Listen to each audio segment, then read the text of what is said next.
Oi pessoal, o Salmodiando de hoje tem uma palavra muito especial para a tua vida. Talvez esse vídeo não tenha muitos compartilhamentos, porque na verdade ele não vai massagear o seu ego. Mas é uma palavra de confronto. Deus tem falado muito isso conosco e eu preciso compartilhar com você. Ser usado por Deus não é atestado de conversão. Uau!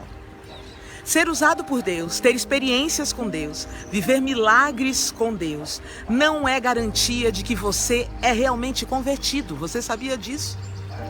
Deus falou isso comigo num texto muito forte. Antes de Jesus ser preso, Jesus fala algo com Pedro, Lucas capítulo 22, no versículo 32. Jesus fala para Pedro: mas eu orei por você, para que a sua fé não desfaleça. E quando você se converter, fortaleça seus irmãos. Meu Deus! Jesus está falando algo para um homem que andou sobre as águas, que expulsou demônios, curou enfermos, que viu milagres extraordinários, que viveu algo lindo com Deus, mas de fato ele ainda não era convertido.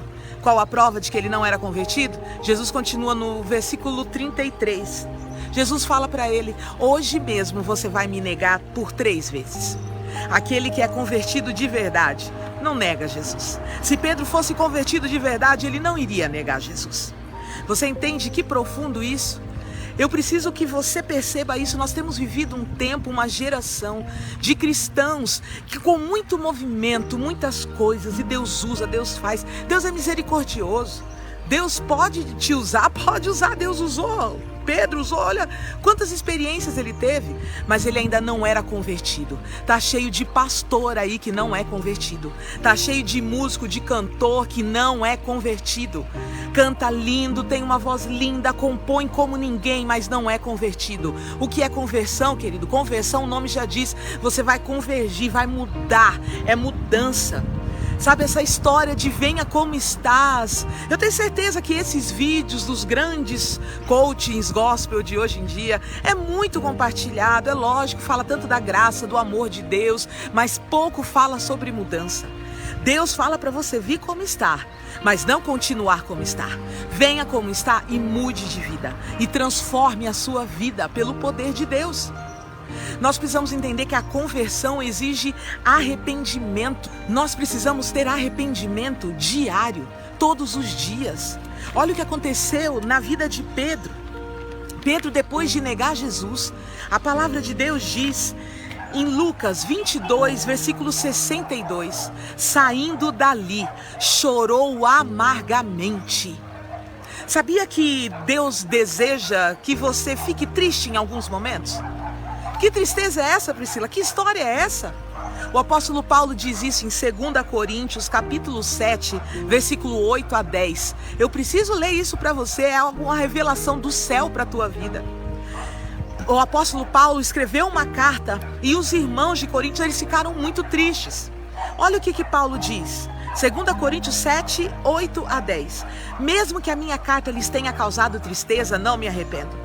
É verdade que a princípio me arrependi, pois percebi que a minha carta os entristeceu. Agora, porém, me alegro, não porque vocês foram entristecidos, mas porque a tristeza os levou ao arrependimento, pois vocês se entristeceram como Deus desejava. Deus desejava a tristeza daquele povo, a tristeza que traz arrependimento. A tristeza, segundo Deus, não produz remorso, mas sim um arrependimento que leva à salvação. E a tristeza, segundo o mundo, produz morte. É uma palavra forte. Eu sei que talvez você não tenha interesse em compartilhar uma palavra dessa. Mas eu preciso dizer para você que Deus deseja que você entristeça o seu coração quando você pecar, quando você fizer algo de errado. Não uma tristeza que causa morte, mas uma tristeza que causa arrependimento, que traz salvação. Quer um exemplo? Apóstolo Pedro. Pedro chora amargamente. Naquele momento, ele se converteu. A tristeza veio tão profunda, ele chorou tanto, mas a tristeza de Pedro não trouxe morte, trouxe salvação. Ao contrário de Judas, a tristeza de Judas trouxe remorso que causou a morte. A tristeza segundo Deus gera salvação. A tristeza segundo o mundo gera morte. Meu Deus do céu, que palavra forte. Deus está falando isso conosco. Será que você de fato é convertido? Será que de fato você se converteu de verdade? Vamos deixar as práticas da carne. Vamos deixar as obras terríveis que praticávamos. Deus te aceita como você está, para que Ele mude a tua vida, através da tua vontade, através do teu esforço. Deus não deseja que você continue como está. Que o Senhor mude a nossa vida, que o Senhor transforme o nosso coração, para vivermos ainda mais experiências. Veja o que aconteceu com Pedro. Pedro já tinha sido usado, mas de uma maneira talvez não tão grande como ele foi usado depois que se converteu. Aí foi algo extraordinário. Se prepare para viver o extraordinário. Amém? Glória a Deus. Queremos ministrar na tua igreja, no seu culto, no seu congresso, eu e meu esposo. Entre em contato conosco, vai ser uma honra para nós conhecermos vocês e falarmos mais sobre as verdades do reino de Deus. Deus abençoe você e o seu ministério e o seu dia.